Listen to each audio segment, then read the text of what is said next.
ఆడవాళ్లపైన cyber crime ఒక పక్క, ఆడవాళ్లపైన దౌర్జన్యాలు ఒక పక్క. ఒక్కొక్కసారి ఎవ్రీ డే ఈ ఇష్యూస్ మేజర్ ఇష్యూస్ అయ్యే పరిస్థితికి వచ్చాయి.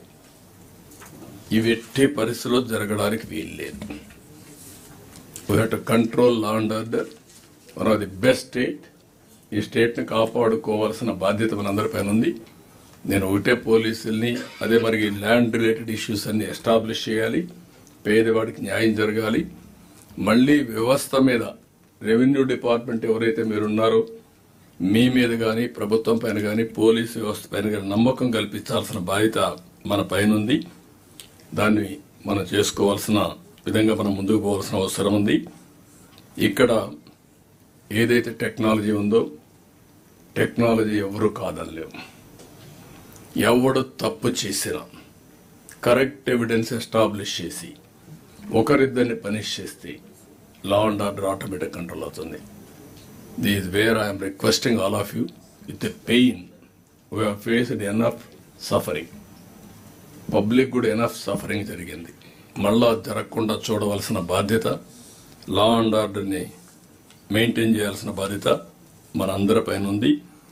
ఇక్కడికి వచ్చినప్పుడు డీజీ గారు చెప్పిన పాయింట్స్ అన్ని నేను యాక్సెప్ట్ చేస్తూ దాని క్లియర్ కట్గా ఒక యాక్షన్ ప్లాన్ తయారు చేసి ఆ యాక్షన్ ప్లాన్ ప్రకారం నేను కొన్ని సందర్భాల్లో మీరు జూనియర్ ఆఫీసర్స్ ఇక్కడ ఉన్నారు. నేను ఈ విషయం కూడా ఎందుకు చెప్తున్నానంటే I have seen all law and order problems. Extremist problems చూశాను, ఫ్యాక్షన్ ప్రాబ్లమ్స్ చూశాను, కమ్యూనల్ వైలెన్స్ చూశాం, అదే మరి రౌడీయిజం చూశాం. బట్ ఎక్కడ ఆ రోజు స్పేర్ చేయలేదు, కంట్రోల్ చేశాం. It is not a big issue. పొలిటికల్గా రౌడీయిజం చేస్తే సర్వే కాదు, సస్టైన్ కాదు. కానీ దాన్ని ఎక్స్పోజ్ చేయకపోతేనే ప్రాబ్లం. ఇక్కడ అవన్నీ మనకి చేతల్లో ఉండే పనులు అవన్నీ. కొన్ని దిక్కల్లో ఎడ్యుకేషన్ కూడా జరగాలి. ఒక క్షణికమైన ఆవేశంతో చంపేస్తున్నారు. నాకు ఎప్పుడూ అర్థం కాలేదు. ఇంత మునుపు ఇంత ఇది లేదు, పరిస్థితి లేదు. కూర్చుంటారు, తాగుతారు, అంతవరకు ఫ్రెండ్స్గా ఉంటారు, మాట మాట్లాడుకుంటారు. అక్కడి నుంచి గొంతు కోసేస్తున్నాడు. బంధువులు డిఫర్ అవుతారు, మనిషిని చంపేస్తున్నారు. Why this hysteric behaviour? What is wrong with them? ఎక్కడ మనమేమైనా ఫెయిల్ అవుతున్నాం, లేకుంటే గంజాయి ఇన్ఫిల్టర్ అయిందా? లేదు, రోజుకు మర్డర్ చేసి చూసి ఇది పర్వాలేదు, ఏమి కాదనే ధీమా వచ్చేసారా? రాంగ్ నోషన్లు వెళ్ళిపోయారా? దీనికి రెండే మార్గాలు. ఒకటి ఎడ్యుకేట్ చేయడం, రెండోది ఫర్మ్గా డెమాన్స్ట్రేటివ్ యాక్షన్ తీసుకోవడం. మూడో మార్గం లేదు దీనికి. ఈ విషయం మీరు గుర్తుపెట్టుకోవాలి.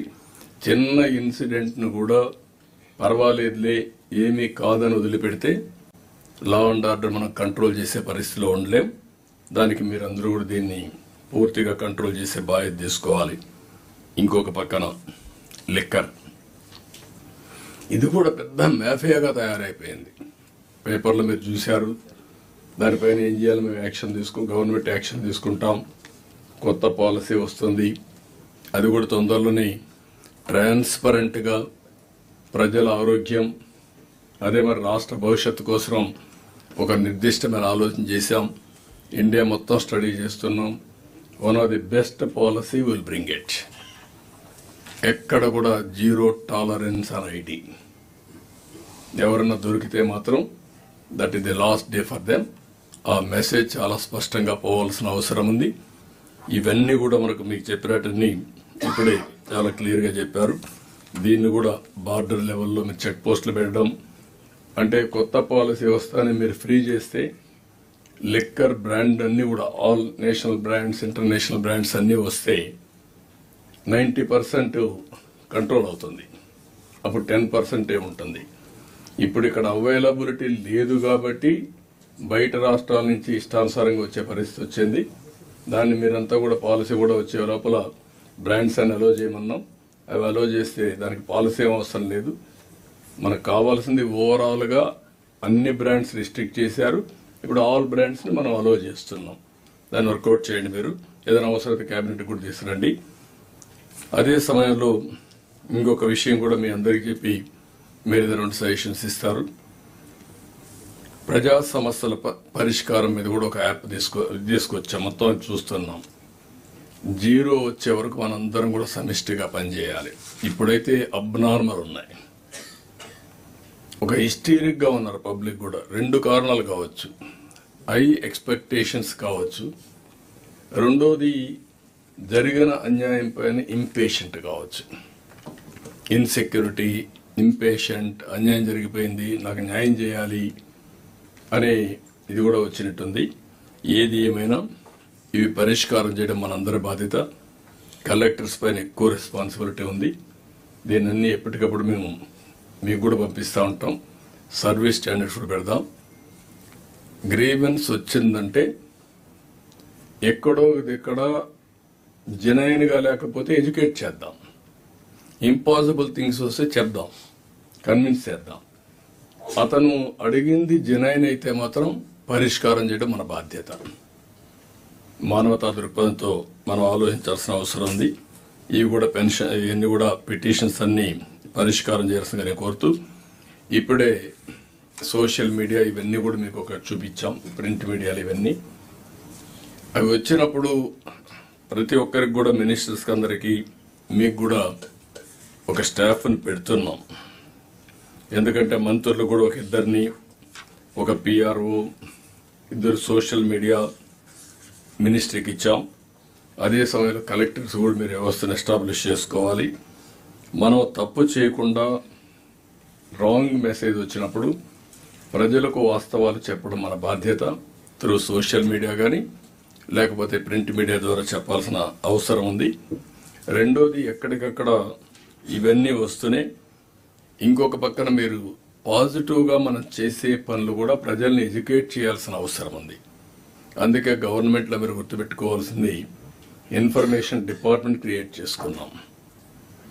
వేరియస్ డిపార్ట్మెంట్ క్రియేట్ చేసాం. Over a period of time checks and balances పెట్టుకోవడానికి vigilance, CBCID, ACB, corruption control చేయడానికి, మనం చేసిన పనులు చెప్పడానికి ఐఎన్పిఆర్.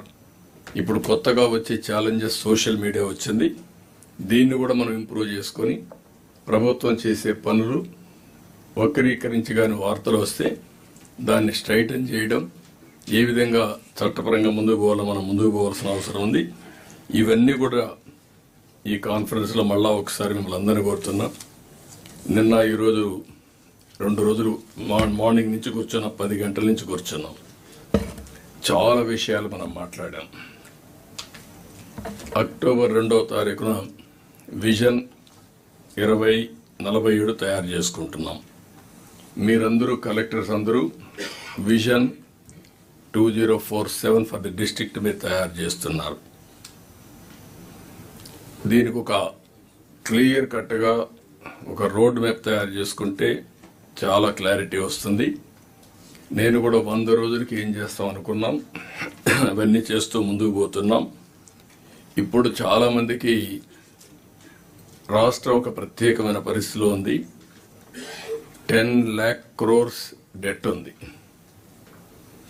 ఇప్పుడు మనం పే చేయాల్సిందే 1,15,000 కోట్ల రూపాయలు బిల్స్ పే చేయాలి.